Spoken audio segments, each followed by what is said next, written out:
The next speaker we've got is Adam Siddhartha. He's an activist for natural health, food security, and environmental justice and sustainability. He's especially passionate about conservation of wild salmon in the face of the growing problem of industrial open-net salmon feedlots and the deadly infectious diseases that they are putting into our oceans, which threaten wild salmon and their migration routes. Now we have another threat, genetically engineered salmon. He's just returned from regulatory affairs meetings with Health Canada's Food Directorate and has some news for you.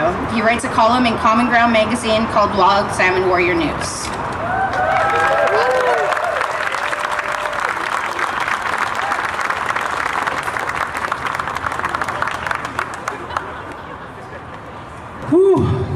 That's some good news about Mexican corn, and that, oh my God, I was down there last winter and people were up in arms about that and really concerned about it. So thanks for delivering that, Harold Steve. I am so stoked about that.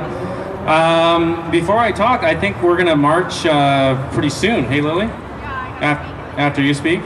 So how about a little chant just to kind of get us going? Check this out. GMO foods have got to go. In the meantime, label them so we know. GMO foods have got to go. In the meantime, label them so we know. GMO foods have got to go. In the meantime, label them so we know. You. So, just get warmed up there for some walking and some chanting.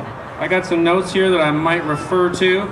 I just want to start off by acknowledging that we're all standing on unceded Coast Salish territory. That means they never gave up their land. That's what unceded means. The fish agrees. Or the water. Wednesday, October 16th, is UN International World Food Day. And their theme this year is, let me just read it here so I don't get it wrong. Sustainable food systems for food security and nutrition. Are those the values that Monsanto and Syngenta and Dow and DuPont bring with their genetically modified foods? No freaking way. So I'm totally encouraged by what I've heard today, but I just want to also say, you know, in order for us to make these changes, it's going to take more than protests and marches. It's going to take every one of us sitting down eyeball to eyeball with our elected members of parliament and reminding them of what's real and what's an illusion.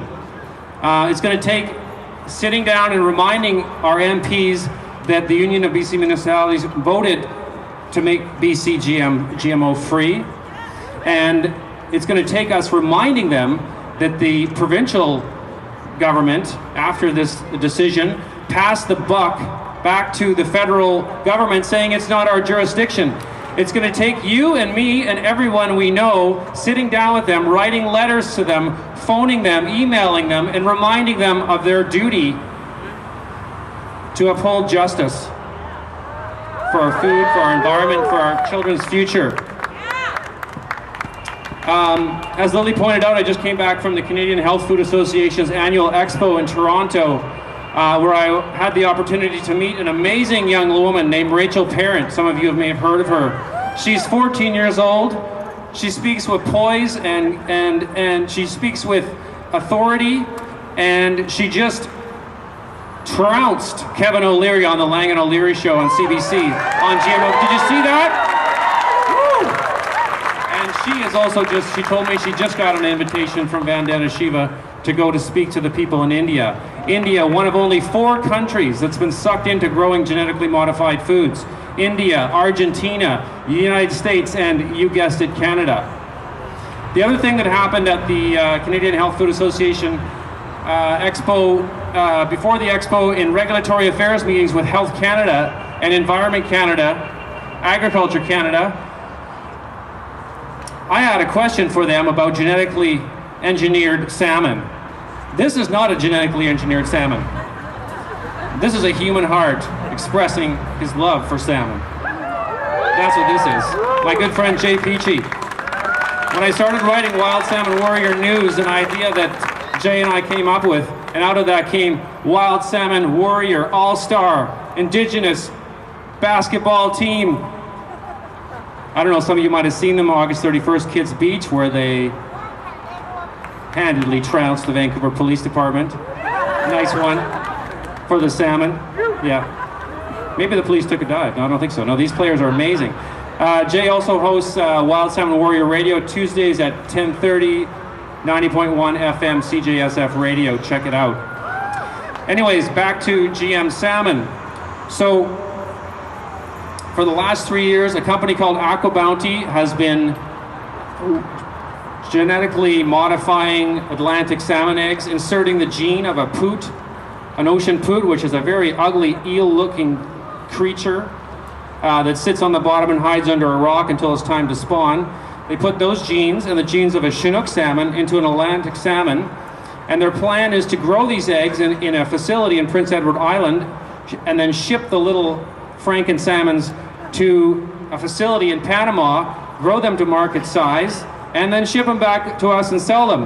When we already have wild salmon coming back to us for free, is that insane or what? And Aqua Bounty recently stated to the FDA in the United States that they feel that the key to worldwide acceptance of genetically modified salmon is Canada, because this is where most of the salmon come from.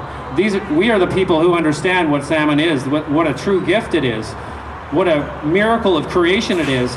And if we allow the world's first genetically modified animal for human consumption to be, what kind of message does that send to the oil companies that want to run pipelines and ship oil off of our coast? If we allow salmon to be replaced by something, this kind of an abomination, what kind of message are we sending? So I asked Mr. William Yan, the science director for the Food Directorate, that sounds kind of Nazi, doesn't it? The Food Directorate of Health Canada, I asked him at the Regulatory Affairs meeting where there was about 250 people in the natural health industry, Mr. Yan, can you confirm or deny that Aqua Bounty has actually applied to Health Canada for approval for human consumption of genetically modified Atlantic salmon? Do you want to know what his response was? Yeah. It's rather entertaining. He said, I cannot confirm, I cannot deny that they have. I said, why?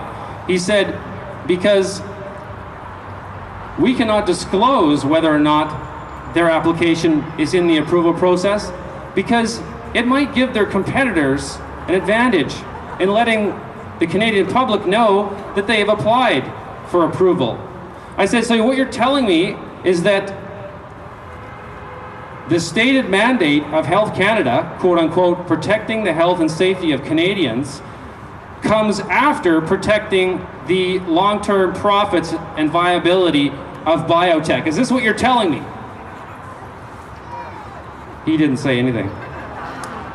So then after the meeting, I knew I wasn't going to get anything more out of him. After the meeting, he approached me privately and said, yeah, Mr. Seeley, I want to thank you for raising the question. He said, the thing that I hate the most about my job with Health Canada is when it comes to those kind of questions, I can't be honest. I have to hide the truth. And I said, well, Mr. Yan, I read in the FDA document that Aqua Bounty has stated that the key that they intend on applying for approval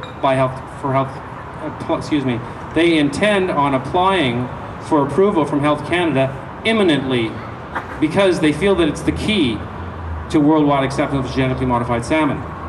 So given that, and the fact that you won't tell me whether they have or not, I'd say it's pretty safe to say they have applied. He looked at me, and a slight smile came over his face. So basically, folks, whether or not they have applied, or they are going to apply within this week, next month, it doesn't matter. So how many people here have a smartphone? Everybody. I'd like to do something here. I'd like you to take out your smartphone right now and open up your browser and go to Canadian Biotechnology Action Network. You don't have to spell it out. Go to cban.ca, please. If you go to that's the Canadian Biotechnology Action Network. This is not just an upstart group there. These guys were instrumental in defeating the EnviroPig. Did you hear about the EnviroPig? It was going to be the first genetically modified animal for human consumption, but it was defeated by all of us and through the Canadian Biotechnology Action Network. So now we're going to defeat GM salmon. So please go to cban.ca, you guys there, and just scroll down a little bit to where about sort of a page, scroll down, it says take action. You can write a letter to the Environment Minister with this link, and you just put in your name, address, email, pretty quick, let's do it. What do you think they're going to think when they get about 3,000 of the, well actually, probably, Rachel's parents said she was going to have the crowd do that in Toronto too, so hopefully they've done that. So what do you think they're going to think when they see about 6,000 or 7,000 emails coming in at the same time? It's time to keep the wild salmon going, yo! You can't see me. Salmon are tricky though, hey? You know? Especially with a two-legged kind. So,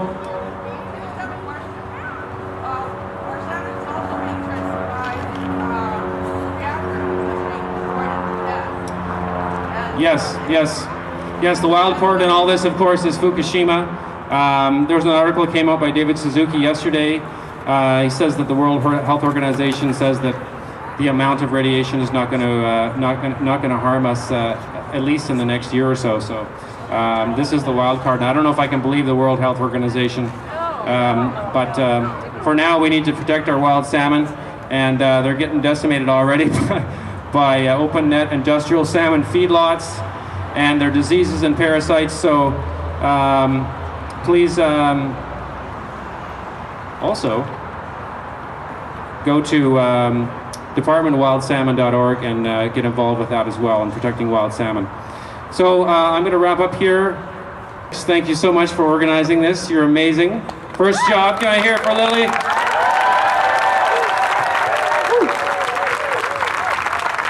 Anything to add there, Wildy Salmon? I say wild, you say salmon. Wild. Salmon. Wild. Salmon. Wild salmon.